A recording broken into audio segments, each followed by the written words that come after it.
Hey, welcome to the Cyber Savvy Woman, where women business owners reclaim their power in the digital world. We shatter the myth that cybersecurity is too complex to master and transform protection strategies into clear, actionable guidance. This is your digital empowerment sanctuary, where cyber fear becomes cyber confidence. Whether you're protecting client trust as a therapist or safeguarding financial data as an advisor, you'll hear from women founders who've conquered digital challenges and security experts who speak your language. Every woman leading a business deserves to feel unshakable in her digital decisions, no matter her technical background. Are you ready to stop letting cybersecurity intimidate you and start letting it elevate you? Here's your host, Rachele Schainker. Welcome back to the Cyber Savvy Woman, where we talk about practical ways women can protect themselves, their businesses, and their futures in our increasingly digital world. I'm your host, Rachele Schainker, a Silicon Valley technologist and owner of an award-winning managed service provider, CMIT Solutions of San Mateo.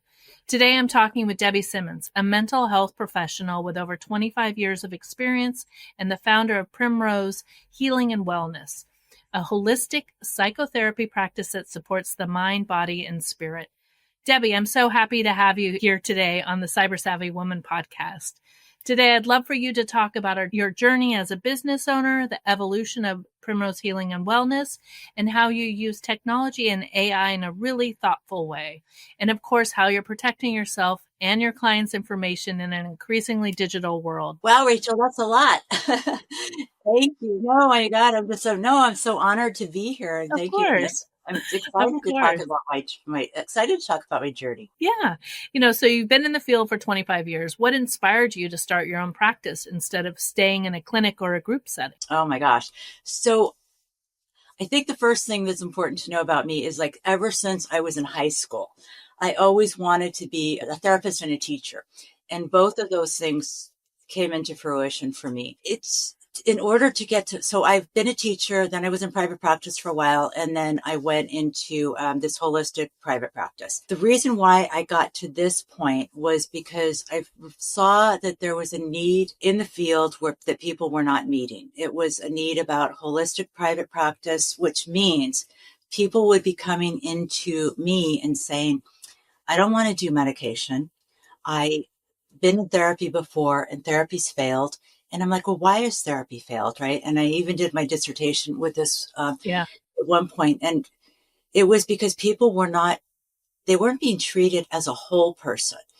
Yeah. And that may seem kind of funny as a therapist, because you think, oh my God, therapists are so in tune to that. But no, it's got to be about focusing on a whole dimension of wellness.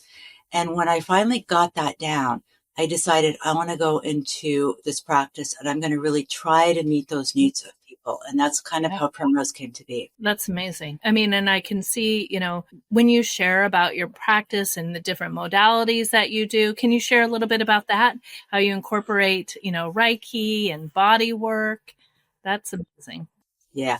And I can tell you, I don't know how much you want me to go into how Primrose came to be, but basically. Oh, yeah. Talk about that. Yeah. Okay. Let's start with Primrose. Yes. That was your, I love hearing about how, being a teacher and being learning and understanding therapists, but then knowing you want to take it to the next level. So share with us how that happened. I love my story about Primrose, and I don't tell it to everybody, but when I tell it, people are just like, oh my God. Yeah. So I was always in teaching and private practice. Always did that. And then went back to school and got my doctorate in health psychology, 2000s. And I quit teaching at one point, and I had interns that were working for me. And I love doing that because I'm still teaching and stuff. And I went to a workshop on basically how can therapists kind of do more with their practice. And this gentleman got up and he talked about a group practice. And I thought, well, that's kind of a cool idea. And then I realized that I kind of have a group practice because I had like 2 interns working for me at this time and I was training them. And so his thing went on and I was very inspired. And on the plane ride home, I said, okay, I'm going to do a group practice. Idealistic as I was. And so I talked to my husband about it and he's like, sounds great. And I go, okay, well, what's the focus of the practice going to be? And at the time, I was working with people mostly with eating disorders and a variety of different things. And the model that I was using was a very holistic model, and it was working well with this population. And I'm like, well, wait a second. Why is this model working only with eating disorders clients? It should be working with everybody else. And so Yeah. I decided to say, okay, we're going to do this holistic model with all clients. So I said, okay, so now I've got my thing. I'm going to do my group practice. It's going to be a holistic psychotherapy practice. And okay, now I need to name it. And I already had 2 people working for me, so it was good. So I literally was out for a walk at 6:30 in the morning. I swear to you, I'm not lying. And I went to get a cup of coffee, and I said, okay, what would this practice be? And I said, well, healing and wellness. Okay, that made sense, healing and wellness. And then I thought, well, Primrose Healing and Wellness. Well, that would be great because Primrose is a street that we're on. So Primrose Healing and Wellness. And I said, yeah, but what if I leave Primrose the street? And then it came to me, it's like Primrose is more than just a street. There's a primrose flower. There's a primrose healing oil. There's so many things that are connected with primrose that are about healing. And I'm like, wait a second, it doesn't matter. Primrose Healing and Wellness is the name. And thus it came to be. Yeah, I love that. It's such a great, because yes, we're familiar with Primrose Ave and that's where you're located. But I mean, putting those pieces together, it's really, I don't know, it's a lovely story and it makes so much sense for you because you really, you really don't have a cookie cutter type of therapy. You're not just saying, okay, this is the prescription for people. How do your clients, in the day to day, how, having that toolbox of, if you will, of different ways you can support them. What's an example or what's a story of somebody who you've been able to kind of pull different things and, how you help them? So when I put together the whole holistic model, it was obviously I'm the psychotherapist, right? But my background is also in health psychology. So that means I've got a nutrition background. I've got a lot of different things. But what needed to come into our practice wasn't just psychotherapy. It was the things that were called adjuncts to therapy. Let's take example, anxiety. Somebody comes in with anxiety. Anxiety isn't just about a therapist who's telling you how to relax and that kind of thing, but there's a physical component to that. There's an emotional, social, there's all these different components. So what I brought into the practice were people who could support that. So there was a nutritional component. I brought in a nutritionist who could really help people at all different levels change the way or look at the way that nutrition was affecting who they were, what was going on with them. Clearly the psychological part. How do you teach people relaxation and really getting into their body? We brought in yoga therapy for a while. We had, so Reiki and polarity therapy are what are called energy therapies.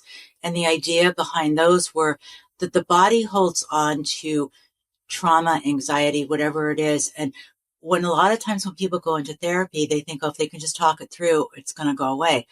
But the body holds on to that. So we needed to find a way to help the body release those energy blocks. The energy work kind of does that. So by bringing in all of these different therapies, people had an option to do what worked well for them. It could be one thing, it could be several things. It could be a 30-day treatment program where they could bring everything together. But it's really bringing everybody into knowing that the holistic model is what will be different than anything that they've ever done before. Yeah. And then so, you work with individuals, couples, families who want alternatives maybe to like the standard traditional psychotherapy. How do you describe this model to someone who's never heard of holistic? What's kind of like, how would you, bring them into that and kind of share with it? That's a really good question because when people hear the word holistic, it's either goes in a couple different ways. One is they don't even know what that means, or they think about like some woo-woo things, right? Like, right. Yes. Holistic very simply means the whole person. Yeah. Okay? And so it's really what we do is we treat body, mind, spirit, social aspects. And I have a wellness wheel, which we look at that looks at like 8 different areas of wellness, which is actually put out by World Health Organization. So we look at all of those things. We don't just focus on 1 or 2 things, but we do it in a way that works for each individual person. We don't have a prescribed treatment plan. We work with people in terms of creating their own treatment plan. So if they need help in the area, like an eating disorder client is going to need help with their doctor, they're going to need help with a variety of different things. Somebody who's dealing with anxiety might need help with relaxation. So we work with them in terms of creating what works for them. Just because I say we have all these modalities, that doesn't mean we push that on people. We offer it to people as adjuncts to therapy. Yeah, I mean, that's kind of your mission. You've shared with me before, your mission really is to meet people, where they're at and design a treatment plan for them. Yeah. And so what does that mean, like meeting people where they're at? So when a person comes in, well, first of all, when they call, it's about the first session is like, okay, well, what's going on with you? Let's talk a little bit about this. And I tell them a little bit about the holistic model and I direct them to my website. But when they come in for a session, it's okay, let's define for yourself why are you here and what are your goals? And your goals, then I tell them about the different types of things that we offer. And I say the beginning is like, what sounds like it feels right for you? And we just really start there. Yeah. As we begin moving forward, they might become more interested in other things by my suggestion or not. But it's about not one size fits all. Like somebody comes in for anxiety, for example. A lot of times therapists will say, okay, you need to be on medication, or we do what's called CBT, cognitive behavioral therapy. And it's definitely the treatment of choice for anxiety, but it doesn't work for everybody. So we talk about what works for you, what doesn't work for you. And I really try to meet them with what's okay and what's not okay. It's not my way of presenting what I think you need. I can imagine that like the percentage of people that impacts is increasing because they're not going to be immediately turned off, right? They're participating in their plan.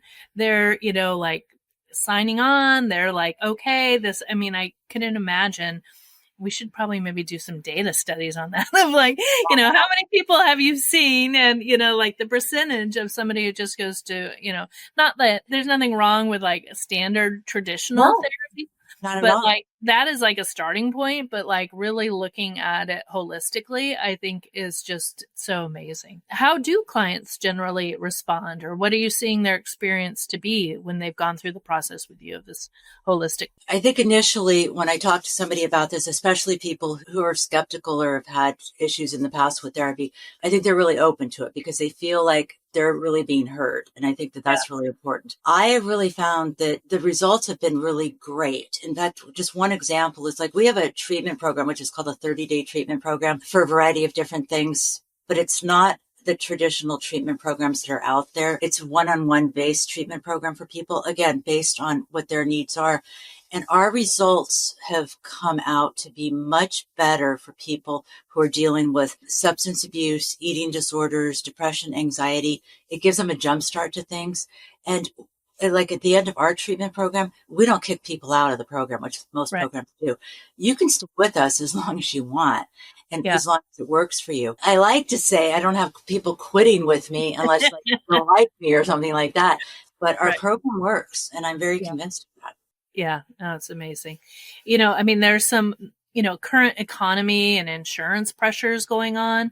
What are the biggest challenges you're seeing helping people feel empowered to invest in their mental and emotional wellness? Like taking, maybe they have a finite amount of money, but like, kind of talking to them about why investing in themselves with this. So, oh my God, Rachel, that's such a great question. When a lot of people go into therapy, they want to use their insurance. There's no question about that. And years ago, when I was first starting my practice, I took insurance, right? I think that got me started. But a couple things about insurance is we do not take insurance right now. And the reason we do not take it is because, number one, the insurance companies have a lot of requirements about what they require from providers. We have to give them information about our clients. We say our relationship with our clients is confidential. If you're using insurance, it's really not confidential because we have to report to insurance companies in order to get paid. That's one piece of it. The other thing with a lot of insurance companies, clients will have co-pays. Let's say your insurance charges you X amount.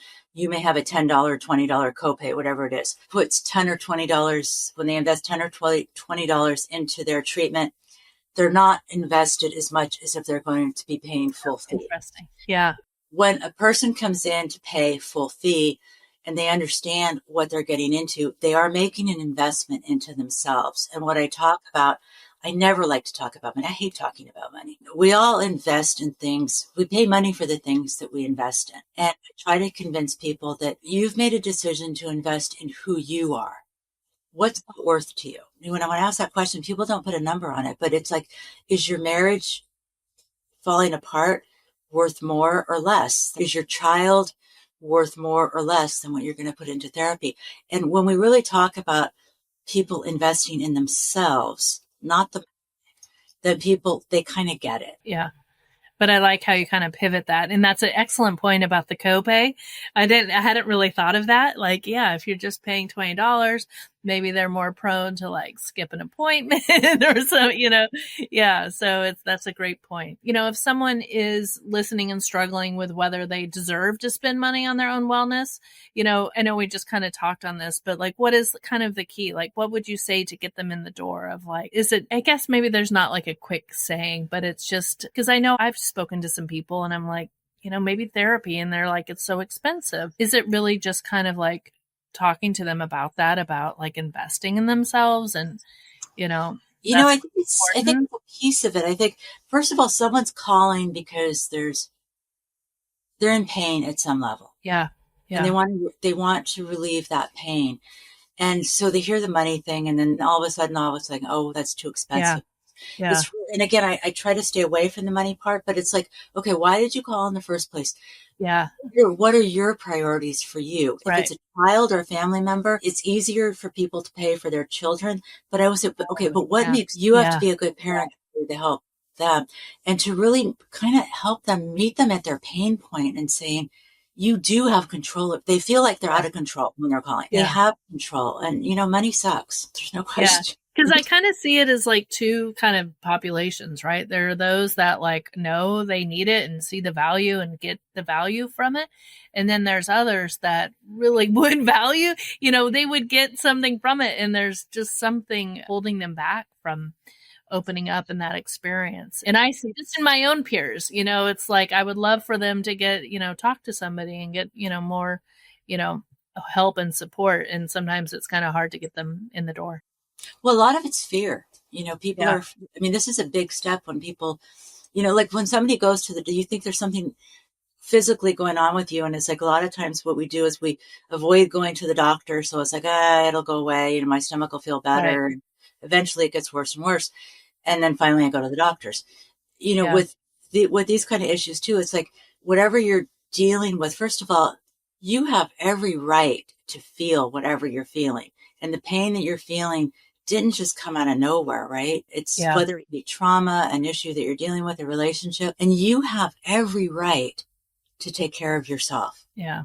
Oh, it's beautiful, Debbie. I love that. I appreciate you coming on, talking about, your business. I love hearing about it, the work that you're doing, but I am curious to talk to you about, technology and kind of how you use technology. And full disclosure, Primrose is a client of CMIT San Mateo. So Debbie is a lovely client. We so appreciate that. What made you kind of choose to work with an outside expert? I'll call myself an expert. Oh my God. First of all, I love technology. I'm such a nerd and such an amateur. You are. Yeah, you're good at it. I enjoy technology, and I think I've gone through the gamut of, because I like it and I know it, I can do it all myself. And it's like, oh my God, how much more stress am I putting on myself, right? And then I've gotten, people to come in and help me with different things. But some of it I can do, some of it I can't. And I think what really hit me hard was when I realized, first of all, as therapists, I have certain legal obligations. I have an obligation to clients to be confidential and to keep everything secure.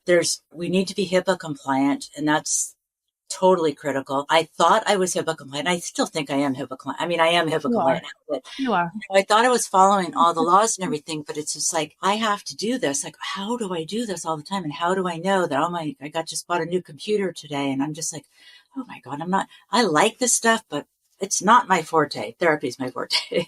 Yeah. So I'm like, I have to, and I've heard about cybersecurity and the hacks that are happening for the small business owners. I always think, oh my God, hacks are happening all over the place. They're happening for the small business owner. Yeah, and I'm like, exactly. I will just be stupid if I'm not doing everything I can to protect my clients and to protect myself. Have you experienced any hacks before? You don't have to go into details or anything, Yeah. but do you have a horror story you'd like to share with us? Well, my horror stories, the funniest thing is it's not about my practice, thank God. My horror stories are happening right now, whatever reason. Well, you know what I think? This is my personal Yeah. bias, and I'm thinking. I think since AI has come into the picture, the scams and everything are a lot easier. I consider myself pretty savvy about that. But what's happened, and I totally can't figure it out for the life of me, is my bank account has been hacked several times in a very short amount of time. I switched banks and now I'm switching again to figure it all out. But it's like, how could this be happening? It's like, because I'm very careful, and it's making me realize that I have to be even more careful than what I am. And I say my business. Is it your card or is it the actual bank? No, we haven't. So what we found out was, since I switched to this one bank, it's what's happening. To some level, it might be the card, but like I've had things like the bank is charging me 3 charges for one charge, or my card I made a payment to a company that I didn't even authorize. Instead of making like a $100 payment, $2,500. And like, how is this all happening? So it could be like some sort of phishing where you think, this is the bill and I'm going to pay it. And then they go on the backside and they're running it for something else. Yeah. And it scared me because it's like, nothing has happened with the credit card system. The way I've got my credit card system set up, I think with my clients, it's very secure. And so that hasn't happened that way. But it's like, I see how quickly something stupid could turn into something big. Yes. And you kind of mentioned this, like what advice would you give, to other therapists who think they're, too small to be hacked? What has been a benefit that you've experienced having, working with a managed service provider? Like a couple of things. First of all, I think one of the things is, the credit card company that a therapist chooses is really important. And the training that goes into that and becoming compliant is really important, because and a lot of times, I don't think I knew that before, and a lot of therapists. Because the PCI compliance has become much more rigorous, and making sure. Yeah. And it sounds like a pain, but it's really important. Yeah. The other thing too, is I've seen with my other, with colleagues, is like you sign up for however you're using your therapy portal or whatever, and therapists are just like sending emails and texts to clients, and that's not HIPAA compliant. And I'm not protecting my client by doing that. So as an example is like Rachele, I've signed up with your company. And one of the things that's been awesome is all my emails I know are encrypted. Yes. And that has made a world of difference. I don't get the spam emails. I was on a call or at a meeting, it might have been even with you recently, where people are talking about all the spam email that they're getting. Yesterday. Yes. And I wanted to just say, oh my God, sign up with Rachele. I don't get that. Yes, totally. Yeah, that was funny. Yeah, I mean, there are some really easy tools that are very, inexpensive really in the whole scheme of the world that can cut out some of that noise, like making sure those spammy emails don't even land in your box, right? I mean, that's what we're trying to avoid, is like, let's just reduce, as much we can. So you're not sitting there having to identify every single email and decide, if it's correct or not. It has been for my business email.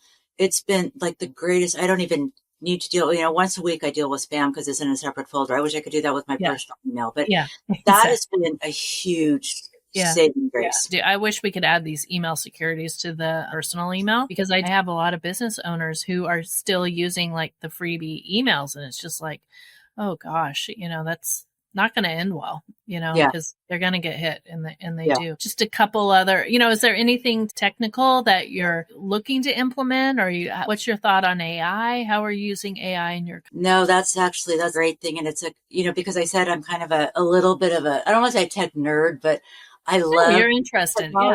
Yeah. And I enjoy it. I like learning. I don't like to be in the background. I like to learn about the newest things that are going on. And a lot of my clients are in tech, so I want to know what I'm talking about. I love AI. There's no question. It's like I play with it a lot.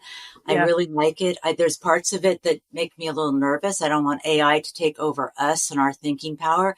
But I think if we use AI responsibly. If we're educated people, we still do our own writing and everything, but we use AI to help us. I think it's great. I don't know that I have implemented it a little bit. When good example, there's an AI phone system that I'm in the process of kind of trying out. I know a lot of people are trying to use AI as like picking up their phones and answering them. And I've got mixed feelings about that still. I have that. I try it, but it's like, I don't know. Is my AI assistant going to be any better than just my voicemail? I don't know that yet. So I'm playing with that. And when people call me, I want to test that out. Yeah. I use AI to help me in my work in terms of just writing things. As a prompt. Yeah. I like it. If I need ideas for clients or something, my personal thing right now is I will probably go to like ChatGPT before Google, if I'm looking up something really quick and I get a lot more information.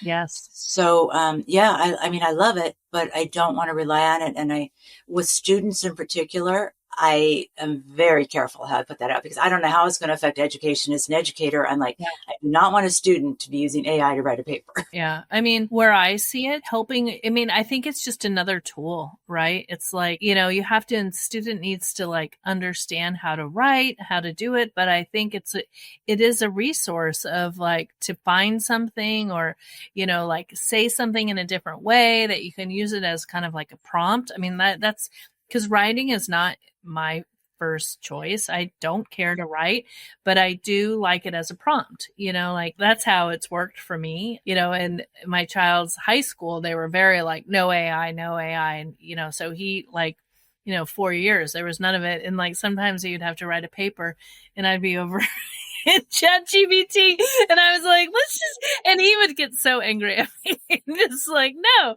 And I'm like, well, I just need to read it and I need a quick little synopsis to understand, where are we going here? And it was helpful. So, or even just like, I had to do a webinar recently and I'm not going to rely on AI to write my webinar. They're not going to know me, but I just said, hey, I want to do this. And can you just give me an outline? And then finally brain works. I just need exactly. Yeah. An outline. Yeah. That blank sheet sometimes can be really daunting.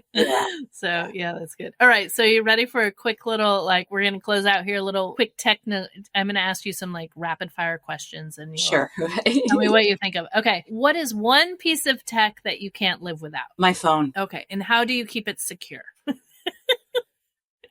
I know the answer. Well, no, I do. But okay, so I want to say a couple things. So I keep it secure because I've gotten a new thing on my phone through CMIT that makes my phone hopefully more secure. Yeah. And it's totally, and I need you also have like a password, use your MFA, everything is locked down. It's not like it's just wide open to the public. And that's your first defense, to be honest. And I started doing, and I never did this before and I'm embarrassed by saying this, but I even now have the password, it's like I can't get into my phone without a password. My husband actually did this. He's like, Debbie, I keep losing my phone. With password. So password protected everything. Yeah. I mean, that's the key right there. If you could wave a magic wand and fix one cybersecurity challenge instantly, what would it be? To be able to identify spam texts and emails. Yeah, exactly. What is the source? Yeah. Is there one cyber savvy habit that you have, something you do to stay safe online? Like cruising around the internet, what do you do to stay safe? I think what I've gotten really good at, and I train people in this, is do not answer the things you don't know. Don't answer the text that's not in your context. The text that looks weird. Do not answer the email that looks like it's real. Yeah. Just become really savvy about that and just call the number on the back of your bank card. Don't respond to your bank text. That's great. That's great. And then are you a PC or a Mac person? No, I'm sorry, PC. PC. And then do you like tablets or your phone? I use a desktop. That's my favorite, actually. And I use my phone a lot. Yeah, excellent. Well, Debbie, this has been a very rich conversation. Before we wrap up, I'd love to give you a chance to share anything you're promoting right now. Do you have a program, webinar, a resource you'd like to share? Or how can people find out more information about Primrose? Oh, thank you so much. So first of all, Primrose's website is primrosehealingandwellness.com. I would love everybody to just go on there. We have a newsletter that goes out once a month. I'd love you to subscribe to it. It tells you kind of what's going on with Primrose. We do webinars. We do just a variety of different things. The holidays, things are slowing down a little bit, but we're on Facebook, we're on Instagram, we're on YouTube. So just check us out and just reach out if you just have any questions. Oh, should I leave my phone number? I can do that. Well, sure. And then we'll also put all of this in. Debbie's phone number will be in the show notes. So at the bottom, we'll put all the links to her website, to her social, so you can find her. And Debbie, you want to share your number? Sure. It's 650-425-3451. And to also know that we're not just, I give that phone number, that's a Northern California number. We're also down in Southern California. I have an office down in Southern California too. So we are really part of all of California. I love that. And to our listeners, thank you for tuning into The Cyber Savvy Woman, where we explore practical ways women can protect themselves, their businesses, and their peace of mind in today's digital world. Thank you so much, Debbie. I really appreciate your time and coming. This has been great. Thank you, Rachel. Thank you. All right. The Cyber Savvy Woman podcast requires more than a conversation. It takes action, research, and collective wisdom. If today's episode resonated with you, we'd love to hear your insights. Join the conversation and help us shape the future together. We'll be back with more stories, strategies, and real-world solutions that are making a difference for everyone. In the meantime, be sure to subscribe, rate, write a review, and share it with someone you think would benefit from it too. Hey, thanks for listening, and see you on the next episode.